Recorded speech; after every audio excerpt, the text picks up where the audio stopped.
नमस्कार friends, study talk 3 में आपका स्वागत है। आज हम बात करेंगे बुद्ध धर्म के बारे में।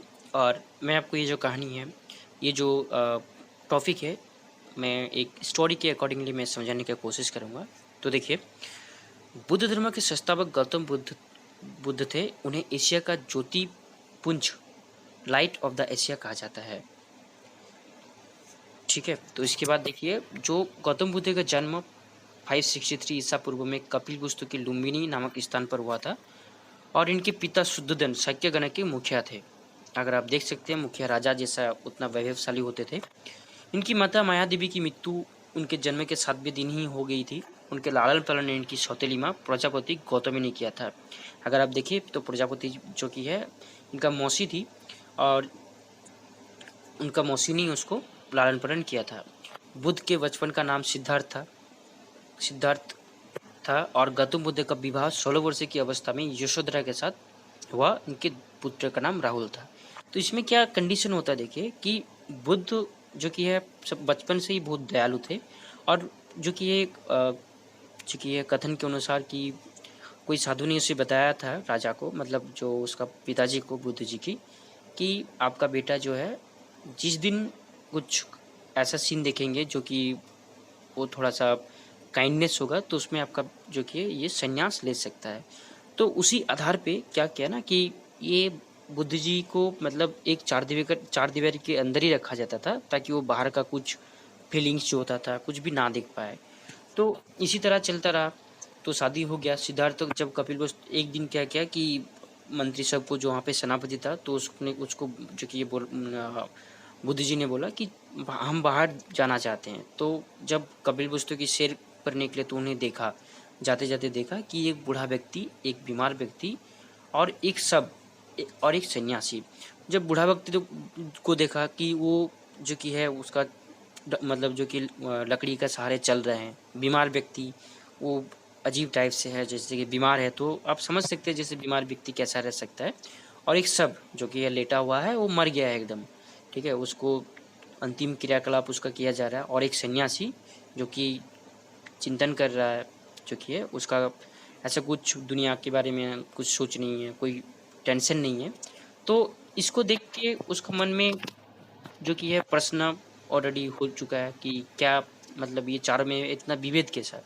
तो सांसारिक समस्या से व्यतीत होकर सिद्धार्थ ने 29 वर्ष की अवस्था में गृहत्याग कर दिया। और गृहत्याग की अवस्था को महाविनिक्रमण कहा गया है इसी में।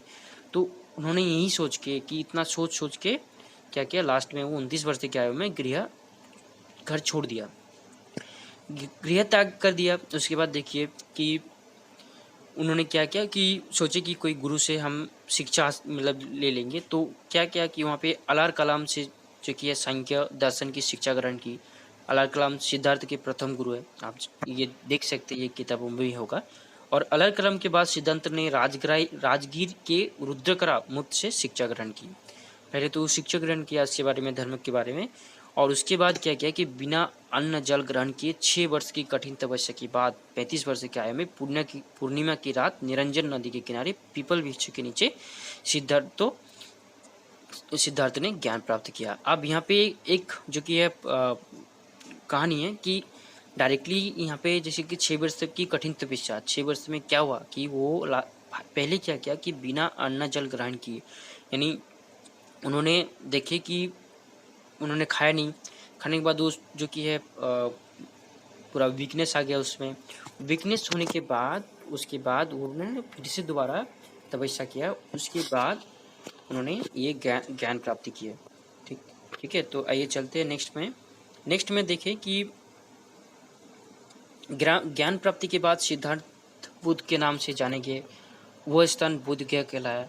और बुद्ध ने अपना प्रथम उपदेश सारनाथ ऋषिपत्तनम में दिया, जिसे बौद्ध ग्रंथ में धर्मचक्र प्रवर्तन कहा गया है। प्रथम उपदेश को क्या किया, धर्मचक्र प्रवर्तन कहा गया है। यहाँ पे बुद्ध ने अपना उपदेश जनसाधारण की भाषा पाली में दिए। और बुद्ध ने अपना उपदेश कौशल, वैशाली, कौशाम्बी एवं अन्य राज्यों में भी दिए। तो बुद्ध ने अपनी सर्वाधिक उपदेश कहाँ दी, कौशल देश की राजधानी श्रावस्ती में दिए। और बुद्ध की प्रमुख अनुयायी शासक थे बिम्बिसार, प्रसेनजीत तथा उदयन। इन लोग प्रमुख अनुयायी शासक थे। बुद्ध की मृत्यु 80 वर्ष की अवस्था में हुई 483 ईसा पूर्व में, उसी कुशीनारा जो कि देवरिया उत्तर प्रदेश में, जो कि यह चुंदद्रा जो कि अर्पित भजन करने के बाद हो गई, जिसे बुद्ध धर्म में महापरिनिर्वाण कहा गया है। और जो कि यह माल्यो ने, उसके बाद माल्यो ने अत्यंत सम्मानपूर्वक बुद्ध की जो कि अंत्येष्टि संस्कार किया, जिसको हम लोग जो कि एक अंतिम क्रियाकलाप कहते हैं। एक अनुश्रुति के अनुसार मृत्यु के बाद बुद्ध के शरीर को, अवशेषों को 8 भागों में बांटा गया और उन पर 8 स्तूप का निर्माण करवाया गया। बुद्ध धर्म के बारे में हमें विशेष जो कि विषय ज्ञान त्रिपिटक, विनय पिटक, सूत्र पिटक, अभिधम्म पिटक से प्राप्त होता है। तीनों पिटकों की भाषा पाली है। ये नॉर्मल जो कि है हम लोग जो रीजनल लैंग्वेज के जैसे हम लोग यूज करते थे, उसी के अकॉर्डिंगली पाली लैंग्वेज था।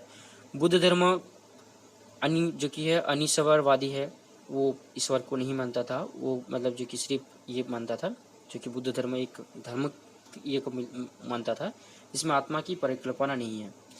बुद्ध धर्म में पुनर्जन्म की मान्यता है, अगर आप देखें, ठीक है, कि पुनर्जन्म होती है, जो भी आप करेंगे उसके अनुसार आपको जन्म होगा।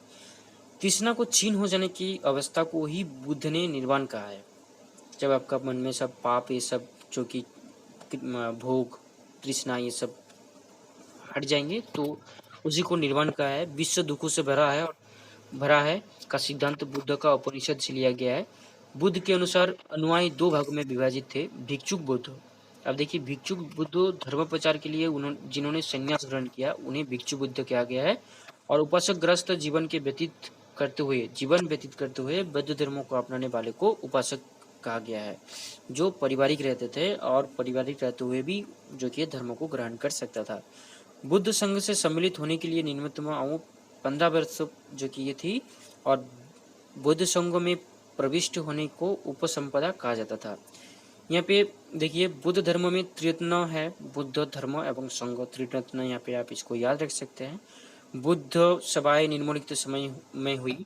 प्रथम बुद्ध संगीत कब हुआ था? 483 जो कि है ईसा पूर्व में राजगृह अजातशत्रु के शासनकाल में हुआ था। और द्वितीय बुद्ध संगीत 333 ईसा पूर्व में वैशाली कालाशोक के शासनकाल में हुई थी।